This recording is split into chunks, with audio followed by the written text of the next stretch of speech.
جھوٹی کہانی سعادت حسن منٹو۔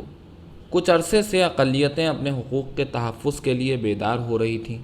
ان کو خواب گراں سے جگانے والی اکثریتیں تھیں جو ایک مدت سے اپنے ذاتی فائدے کے لیے ان پر دباؤ ڈالتی رہی تھیں۔ اس بیداری کی لہر نے کئی انجمنیں پیدا کر دی تھیں۔ ہوٹلوں کے بیروں کی انجمن، حجاموں کی انجمن، کلرکوں کی انجمن، اخبار میں کام کرنے والے صحافیوں کی انجمن۔ ہر اقلیت اپنی انجمن یا تو بنا چکی تھی یا بنا رہی تھی تاکہ اپنے حقوق کی حفاظت کر سکے۔ ایسی ہر انجمن کے قیام پر اخباروں میں تبصرے ہوتے تھے۔ اکثریت کے حمایتی ان کی مخالفت کرتے تھے اور اقلیت کے طرفدار موافقت۔ غرضے کے کچھ عرصے سے ایک اچھا خاصا ہنگامہ برپا تھا جس سے رونق لگی رہتی تھی، مگر ایک روز جب اخباروں میں یہ خبر شائع ہوئی کہ ملک کے 10 نمبریے گنڈوں نے اپنی انجمن قائم کی ہے تو اکثریتیں اور اقلیتیں دونوں سنسنی زدہ ہو گئیں۔ شروع میں تو لوگوں نے خیال کیا کہ بے پر کی اڑا دی ہے کسی نے، پر جب بعد میں اس انجمن نے اپنے اغراض و مقاصد شائع کیے اور ایک باقاعدہ منشور ترتیب دیا تو پتہ چلا کہ یہ کوئی مذاق نہیں۔ گنڈے اور بدماش واقعی خود کو اس انجمن کے سائے تلے متحد اور منظم کرنے کا پورا تہیہ کر چکے ہیں۔ اس انجمن کی 1-2 میٹنگیں ہو چکی تھیں، ان کی روداد اخباروں میں شائع ہو چکی تھی۔ لوگ پڑھتے اور دم بخود ہو جاتے۔ بعض کہتے ہیں کہ بس اب قیامت آنے میں زیادہ دیر باقی نہیں۔ اغراض و مقاصد کی ایک لمبی چوڑی فہرست تھی جس میں کہا گیا تھا کہ گنڈوں اور بدماشوں کی یہ انجمن سب سے پہلے تو اس بات پر صدائے احتجاج بلند کرے گی کہ معاشرے میں ان کو نفرت و حقارت کی نظر سے دیکھا جاتا ہے، وہ بھی دوسروں کی طرح بلکہ ان کے مقابلے میں کچھ زیادہ امن پسند شہری ہیں۔ ان کو گنڈے اور بدماش نہ کہا جائے اس لیے کہ اس سے ان کی تذلیل و توہین ہوتی ہے۔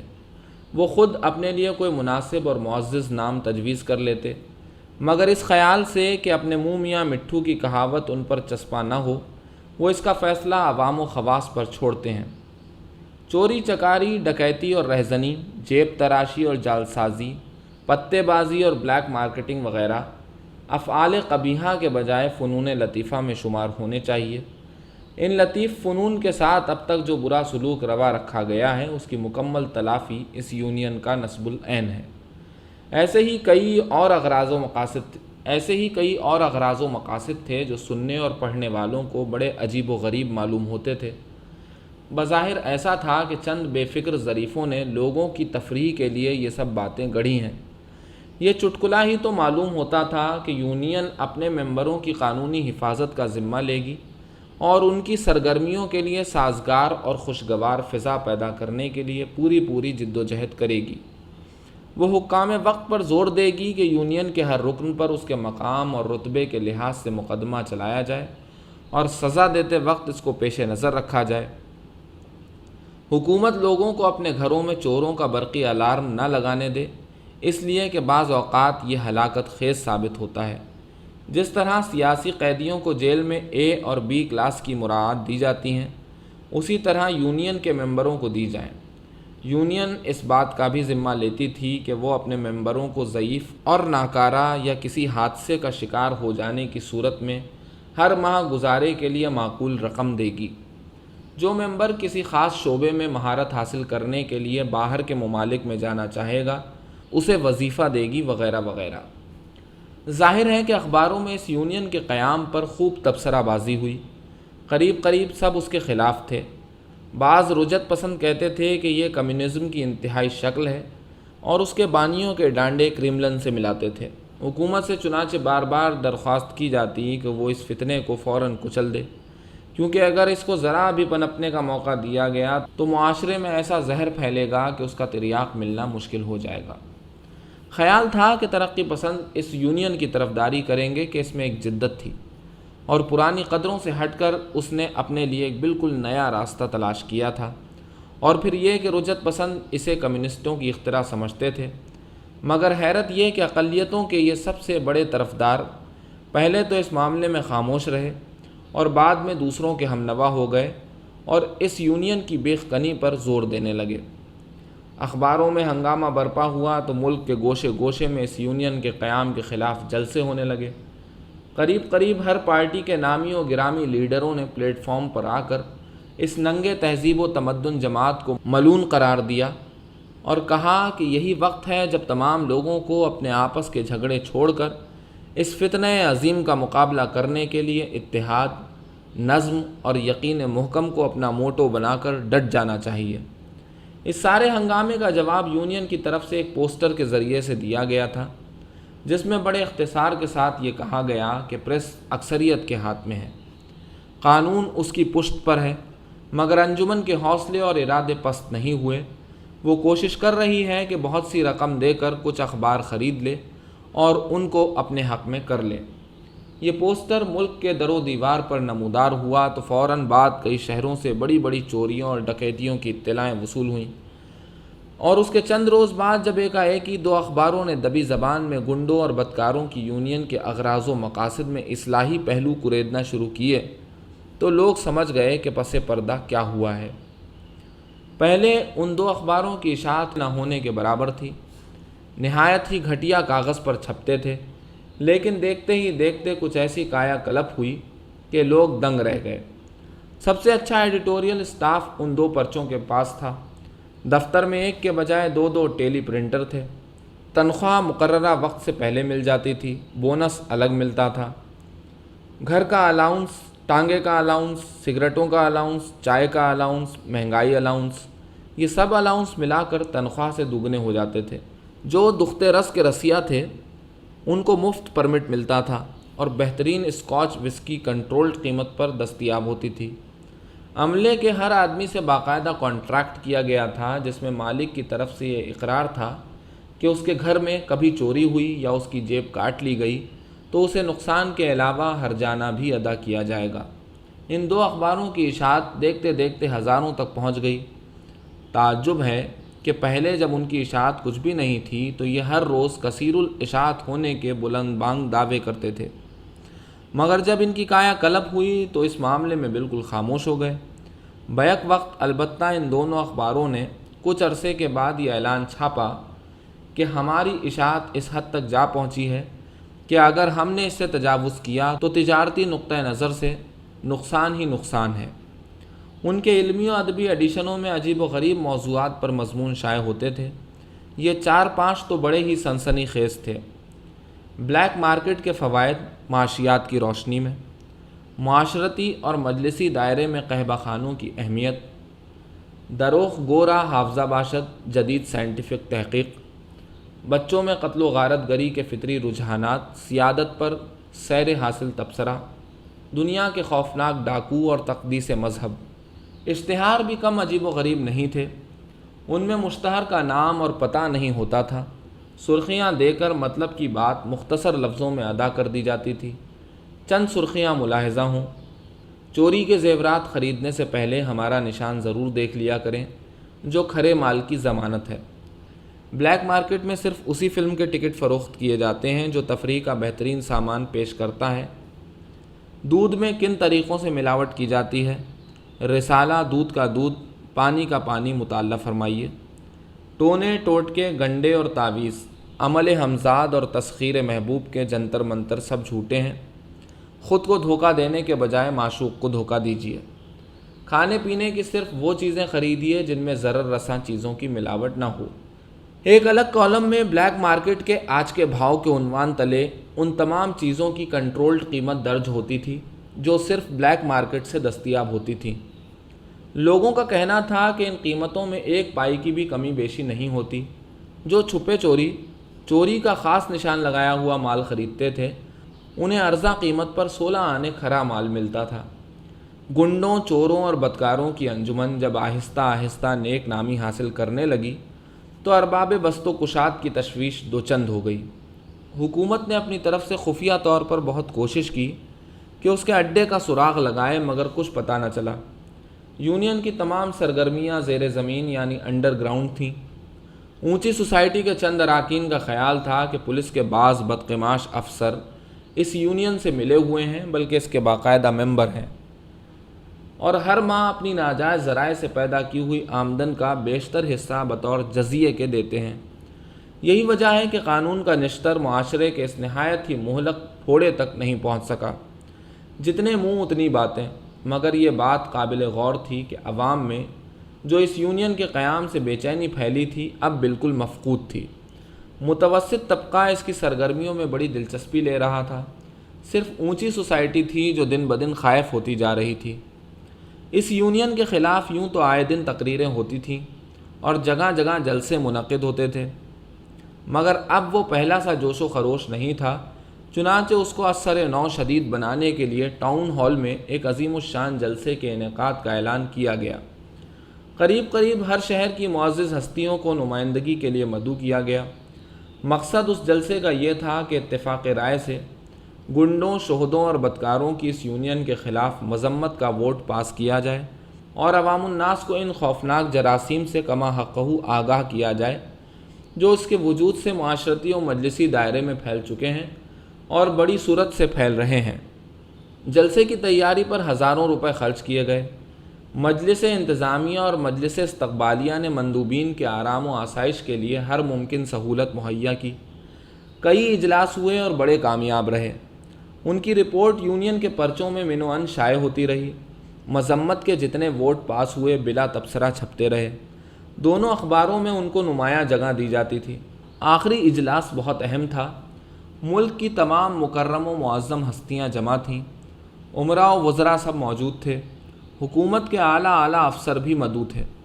بڑے زوردار الفاظ میں تقریریں ہوئیں اور مذہبی، مجلسی، معاشی، جمالیاتی اور نفسیاتی غرض کے ہر ممکن نقطہ نظر سے گنڈوں اور بدماشوں کی تنظیم کے خلاف دلائل و براہین پیش کیے گئے اور ثابت کر دیا گیا کہ اس طبقہ اسفل کا وجود حیات انسانی کے حق میں زہر قاتل ہے۔ مذمت کا آخری ریزولیشن جو بڑے بااثر الفاظ پر مشتمل تھا، اتفاق رائے سے پاس ہوا تو ہال تالیوں کے شور سے گونج اٹھا۔ جب تھوڑا سکون ہوا تو پچھلے بینچوں پر ایک شخص کھڑا ہوا۔ اس نے صدر سے مخاطب ہو کر کہا، صاحب صدر، اجازت ہو تو میں کچھ عرض کرنا چاہتا ہوں۔ سارے ہال کی نگاہیں اس آدمی پر جم گئیں۔ صدر نے بڑی تمکنت سے پوچھا، میں پوچھ سکتا ہوں آپ کون ہیں؟ اس شخص نے جو بڑے سادہ مگر خوش وضع کپڑوں میں ملبوس تھا، تعظیم کے ساتھ کہا، ملک و ملت کا ایک ادنا ترین خادم، اور کورنش بجا لایا۔ صدر نے چشمہ لگا کر اسے غور سے دیکھا اور پوچھا، آپ کیا کہنا چاہتے ہیں؟ اس معمہ نما مرد نے مسکرا کر کہا کہ ہم بھی منہ میں زبان رکھتے ہیں۔ اس پر سارے ہال میں چیمگوئیاں ہونے لگیں۔ دائس پر خصوصاً سب کے سب معززین اور قائدین سوالیہ نشان بن کر ایک دوسرے کی طرف دیکھنے لگے۔ صدر نے اپنی تمکنت کو ذرا اور تمکین بنا کر پوچھا، آپ کہنا کیا چاہتے ہیں؟ میں ابھی عرض کرتا ہوں۔ یہ کہہ کر اس نے جیب سے ایک بے داغ سفید رومال نکالا، اپنا منہ صاف کیا اور اسے واپس جیب میں رکھ کر بڑے پارلیمانی انداز میں گویا ہوا، صاحب صدر اور معزز حضرات، ڈائس کے ایک طرف دیکھ کر وہ رک گیا۔ معافی کا طلبگار ہوں۔ محترمہ بیگم مرزبان خلاف معمول آج پچھلے صوفے پر تشریف فرما ہیں۔ صاحب صدر، خاتون مکرم اور معزز حضرات۔ بیگم مرزبان نے وینٹی بیگ میں سے آئینہ نکال کر اپنا میک اپ دیکھا اور غور سے سننے لگی۔ باقی بھی ہمتن گوش تھے۔ حریف مطلب مشکل نہیں فسون نیاز، دعا قبول ہو یا رب کہ عمر خضر دراز۔ کچھ دیر رک کر وہ ایک ادا سے مسکرایا، حضرت غالب، اس اجلاس میں اور اس سے پہلے مجلسی دائرے کے ایک مفروضہ طبقہ اسفل کے بارے میں جو زہر فشانی کی گئی ہے، آپ کے اس خاکسار نے بڑے غور سے سنی ہے۔ سارے ہال میں خسر پسر ہونے لگی۔ صدر کی ناک کے بانسے پر چشمہ پھسل گیا۔ آپ ہیں کون؟ سر کے ایک ہلکے سے خم کے ساتھ اس شخص نے جواب دیا، ملک و ملت کا ایک ادنا خادم، مجلسی دائرے کے مفروضہ طبقہ اسفل کی جماعت کا ایک رکن جسے اس کی نمائندگی کا فخر حاصل ہے۔ ہال میں کسی نے زور سے واہ کہا اور تالی بجائی۔ چوروں، اچکوں اور گنڈوں کی یونین کے نمائندے نے سر کو پھر ہلکی سی جنبش دی اور کہنا شروع کیا، کیا عرض کروں، کچھ کہا نہیں جاتا۔ وہاں گیا بھی میں تو ان کی گالیوں کا کیا جواب، یاد تھیں جتنی دعائیں صرف درباں ہو گئیں۔ اس اجلاس میں اس جماعت کے خلاف جس کا یہ خاکسار نمائندہ ہے، اس قدر گالیاں دی گئی ہیں، اس قدر لعنت ملامت کی گئی ہے کہ صرف اتنا کہنے کو جی چاہتا ہے، لو وہ بھی کہتے ہیں کہ یہ بے ننگو نام ہے۔ صاحب صدر، محترم بیگم مرزبان اور معزز حضرات، بیگم مرزبان کی لپسٹک مسکرائی۔ بولنے والے نے آنکھیں اور سر جھکا کر تسلیم عرض کی، محترم بیگم مرزبان اور معزز حضرات، میں جانتا ہوں کہ یہاں میری جماعت کا کوئی ہمدرد موجود نہیں، آپ میں سے ایک بھی ایسا نہیں جو ہمارا طرفدار ہو، دوست گر کوئی نہیں ہے جو کرے چارہ گری، نہ صحیح ایک تمنائے دوا ہے تو صحیح۔ ڈائس پر ایک اچکن پوش رئیس گلے میں پان دبا کر بولے، مقرر۔ صدر نے جب ان کی طرف سرزنش بھری نظروں سے دیکھا تو وہ خاموش ہو گئے۔ چوروں اور بدکاروں کی یونین کے نمائندے کے پتلے پتلے ہونٹوں پر شفاف مسکراہٹ نمودار ہوئی۔ میں اپنی مختصر تقریر میں جو شعر بھی استعمال کروں گا حضرت غالب کا ہوگا۔ بیگم مرزبان نے بڑے بھولپن سے کہا، آپ تو بڑے لائق معلوم ہوتے ہیں۔ بولنے والا کورنش بجا لایا اور مسکرا کر کہنے لگا، سیکھے ہیں مہرخوں کے لیے ہم مصوری، تقریب کچھ تو بہر ملاقات چاہیے۔ سارا ہال قہقہوں اور تالیوں سے گونج اٹھا۔ بیگم مرزبان نے اٹھ کر صدر کے کان میں کچھ کہا، جس نے حاضرین کو چپ رہنے کا حکم دیا۔ خاموشی ہوئی تو چوروں اور لفنگوں کی یونین کے نمائندے نے پھر بولنا شروع کیا، صاحب صدر، محترم بیگم مرزبان اور معزز حضرات، گرچہ ہے کس کس برائی سے ولے بائیں ہمہ، ذکر میرا مجھ سے بہتر ہے کہ اس محفل میں ہے، لیکن سچ پوچھئے تو اس سے تسلی نہیں ہوتی۔ میں تعصب کا اظہار کیے بغیر نہیں رہ سکتا کہ اس طبقے کے ساتھ جس کی نمائندگی میری جماعت کرتی ہے نہایت بے انصافی ہوئی ہے۔ اس کو اب تک بالکل غلط رنگ میں دیکھا جاتا رہا ہے اور یہی کوشش کی جاتی رہی ہے کہ اسے ملون و متون قرار دے کر خارج از سماج کر دیا جائے۔ میں ان مطہر ہستیوں کو کیا کہوں جنہوں نے اس شریف اور معزز طبقے کو سنگسار کرنے کے لیے پتھر اٹھائے ہیں۔ آتش کدہ ہے سینہ میرا راز نہا سے، اے وائے اگر مارز اظہار میں آوے۔ صدر نے دفتن گرج کر کہا، خاموش، بس اب آپ کو مزید بولنے کی اجازت نہیں ہے۔ مقرر نے مسکرا کر کہا، حضرت غالب کی اسی غزل کا ایک شعر ہے، دے مجھ کو شکایت کی اجازت کے ستمگر، کچھ تجھ کو مزہ بھی میرے آزار میں آوے۔ ہال تالیوں کے شور سے گونج اٹھا۔ صدر نے اجلاس برخاست کرنا چاہا مگر لوگوں نے کہا کہ نہیں، چوروں اور گنڈوں کی یونین کے نمائندے کی تقریر ختم ہو جائے تو کارروائی بند کی جائے۔ صدر اور دوسرے اراکین اجلاس نے پہلے آمادگی ظاہر نہ کی، لیکن رائے عامہ کے سامنے انہیں جھکنا پڑا۔ مقرر کو بولنے کی اجازت مل گئی۔ اس نے صاحب صدر کا مناسب و موزوں الفاظ میں شکریہ ادا کیا اور کہنا شروع کیا، ہماری یونین کو صرف اس لیے نفرت و تحقیر کی نظر سے دیکھا جاتا ہے کہ یہ چوروں، اٹھائی گیروں، رہزنوں اور ڈاکوؤں کی انجمن ہے جو ان کے حقوق کے تحفظ کے لیے قائم کی گئی ہے۔ میں آپ لوگوں کے جذبات بخوبی سمجھتا ہوں۔ آپ کا فوری رد عمل کس قسم کا تھا میں اس کا تصور بھی کر سکتا ہوں، مگر چوروں، ڈاکوؤں اور رہزنوں کے حقوق کیا نہیں ہوتے یا نہیں ہو سکتے؟ میں سمجھتا ہوں کوئی سلیم الدماغ آدمی ایسا نہیں سوچ سکتا۔ جس طرح آپ سب سے پہلے انسان ہیں، بعد میں سیٹھ ہیں، رئیس اعظم ہیں، میونسپل کمشنر ہیں، وزیر داخلہ ہیں یا خارجہ، اسی طرح وہ بھی سب سے پہلے آپ ہی کی طرح انسان ہیں۔ چور، ڈاکو، اٹھائی گیرا، جیب کترا اور بلیک مارکیٹر بعد میں ہے۔ جو حقوق دوسرے انسانوں کو اس سقف نیل و فری کے نیچے مہیا ہیں وہ اسے بھی مہیا ہونے چاہیے۔ جن نعمتوں سے دوسرے انسان متمتع ہوتے ہیں ان سے وہ بھی مستفیض ہونے کا حق رکھتا ہے۔ میں یہ سمجھنے سے قاصر ہوں کہ ایک چور یا ڈاکو کیوں شے لطیف سے خالی سمجھا جاتا ہے، کیوں اسے ایک ایسا شخص متصور کیا جاتا ہے جو معمولی حسیات سے بھی عاری ہے۔ معاف فرمائیے، وہ اچھا شعر سن کر اسی طرح پھڑک اٹھتا ہے جس طرح کوئی دوسرا سخن فہم۔ صبح بنارس اور شام اودھ سے صرف آپ ہی لطف اندوز نہیں ہوتے، وہ بھی ہوتا ہے۔ سرتال کی اس کو بھی خبر ہے، وہ صرف پولیس کے ہاتھوں ہی گرفتار ہونا نہیں جانتا، کسی حسینہ کے دام الفت میں گرفتار ہونے کا سلیقہ بھی جانتا ہے۔ شادی کرتا ہے، بچے پیدا کرتا ہے، ان کو چوری سے منع کرتا ہے، جھوٹ بولنے سے روکتا ہے۔ خدا نخواستہ اگر ان میں سے کوئی مر جائے تو اس کے دل کو بھی صدمہ پہنچتا ہے۔ یہ کہتے ہوئے اس کی آواز کسی قدر گلوگیر ہو گئی، لیکن فوراً ہی اس نے رخ بدلا اور مسکراتے ہوئے کہا، حضرت غالب کے اس شعر کا جو مزہ وہ لے سکتا ہے، معاف کیجیے آپ میں سے کوئی بھی نہیں لے سکتا۔ نہ لٹتا دن کو تو کب رات کو یوں بے خبر سوتا، رہا کھٹکا نہ چوری کا دعا دیتا ہوں رہزن کو۔ سارا ہال شگفتہ ہو کر ہنسنے لگا۔ بیگم مرزبان بھی، جو تقریر کے آخری حصے پر کچھ افسردہ سی ہو گئی تھی، مسکرائیں۔ مقرر نے اسی طرح پتلی پتلی شفاف مسکراہٹ کے ساتھ کہنا شروع کیا، مگر اب ایسے دعا دینے والے کہاں؟ بیگم مرزبان نے بڑے بھولپن کے ساتھ آہ بھر کر کہا، اور وہ رہزن بھی کہاں؟ مقرر نے تسلیم کیا، آپ نے بجائے ارشاد فرمایا، بیگم مرزبان، ہمیں اس افسوسناک حقیقت کا کامل احساس ہے۔ یہی وجہ ہے کہ ہم نے مل کر اپنی انجمن بنا ڈالی ہے۔ مرور زمانہ کے ساتھ رہزن، چور اور جیب کترے قریب قریب سب اپنی پرانی روش اور وزاداری بھول گئے ہیں، لیکن مقام مسرت ہے کہ وہ اب بہت تیزی سے اپنے اصل مقام کی طرف لوٹ رہے ہیں۔ لیکن میں ان حضرات سے جو ان غریبوں کی بیخ کنی میں مصروف ہیں، یہ گستاخانہ سوال کرنا چاہتا ہوں کہ اپنی اصلاح کے لیے اب تک انہوں نے کیا کیا ہے؟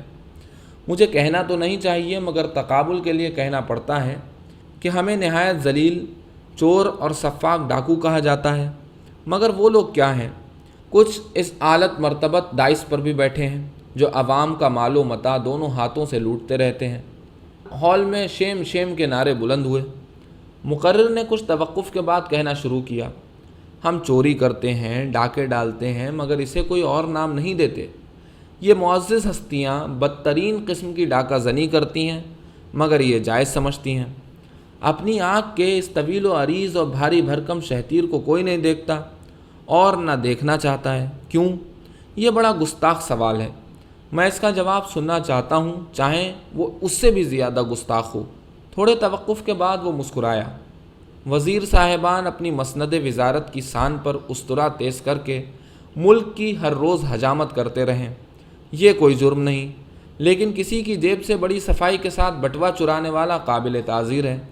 تعزیر کو چھوڑیے، مجھے اس پر کوئی زیادہ اعتراض نہیں، وہ آپ کی نظروں میں گردن زدنی ہے۔ ڈائس پر بہت سے حضرات بے چینی اور اضطراب محسوس کرنے لگے۔ بیگم مرزبان مسرور تھیں۔ مقرر نے اپنا گلا صاف کیا، پھر کہنا شروع کیا، تمام محکموں میں اوپر سے لے کر نیچے تک رشوت ستانی کا سلسلہ قائم ہے۔ یہ کسے معلوم نہیں؟ کیا یہ کبھی کوئی راز ہے جس کے انکشاف کی ضرورت ہے کہ خیش پروری اور کنبہ نوازی کی بدولت سخت نااہل، خر دماغ اور بدقماش بڑے بڑے عہدے سنبھالے بیٹھے ہیں؟ معاف فرمائیے گا، ادھر ہمارے طبقے میں ایسے افسوسناک حالات موجود نہیں۔ کوئی چور اپنے کسی عزیز کو بڑی چوری کے لیے منتخب کرے گا۔ ہمارے ہاں لوگ اس قسم کی رعایتوں سے فائدہ اٹھانا بھی چاہیں تو نہیں اٹھا سکتے، اس لیے کہ چوری کرنے، جیب کاٹنے یا ڈاکہ ڈالنے کے لیے دل گردے اور مہارت و قابلیت کی ضرورت ہے۔ یہاں کوئی سفارش کام نہیں آتی، ہر شخص کا کام ہی خود اس کا امتحان ہے جو اس کو فوراً نتیجے سے باخبر کر دیتا ہے۔ ہال میں سب خاموش تھے اور بڑے غور سے تقریر سن رہے تھے۔ تھوڑے سے وقفے کے بعد مقرر کی آواز پھر بلند ہوئی، میں بدکاری معاف کر سکتا ہوں، لیکن خامکاری ہرگز ہرگز معاف نہیں کر سکتا۔ وہ لوگ یقیناً قابل مواخذہ ہیں جو نہایت ہی بھونڈے طریقے پر ملک کی دولت کو لوٹتے ہیں، ایسے بھونڈے طریقے پر کہ ان کے کرتوتوں کے بھانڈے ہر دوسرے روز چوراہوں پر پھوٹتے ہیں۔ وہ پکڑے جاتے ہیں مگر بچ نکلتے ہیں کہ ان کے نام 10 نمبر کے بستہ الف میں درج ہیں، نہ بستہ بے میں۔ یہ کس قدر ناانصافی ہے!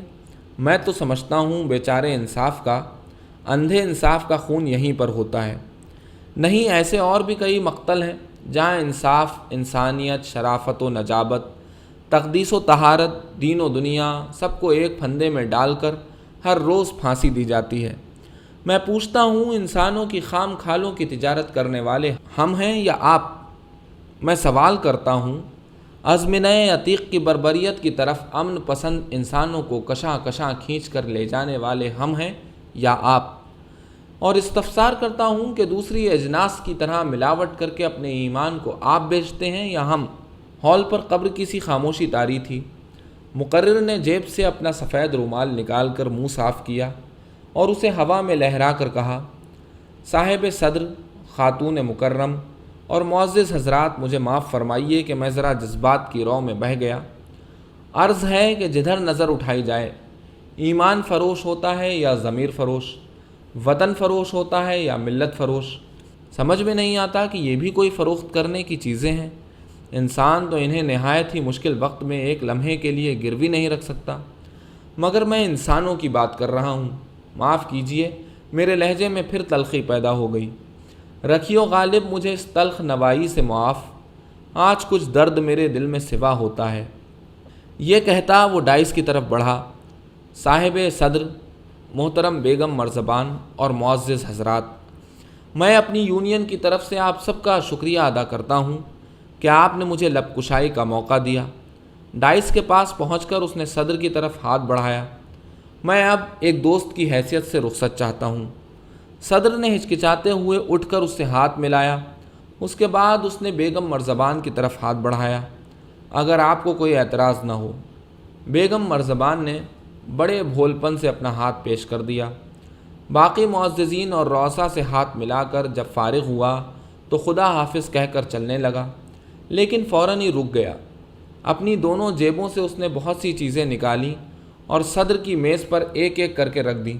پھر وہ مسکرایا۔ ایک عرصے سے جیب تراشی چھوڑ چکا ہوں۔ آج کل سیف توڑنا میرا پیشہ ہے۔ آج صرف ازراہ تفریح آپ لوگوں کی جیبوں پر ہاتھ صاف کر دیا۔ یہ کہہ کر وہ بیگم مرزبان سے مخاطب ہوا۔ خاتون مکرم معاف کیجیے، آپ کے وینٹی بیگ سے بھی میں نے ایک چیز نکالی تھی، مگر وہ ایسی ہے کہ سب کے سامنے آپ کو واپس نہیں کر سکتا۔ اور وہ تیزی کے ساتھ ہال سے باہر نکل گیا۔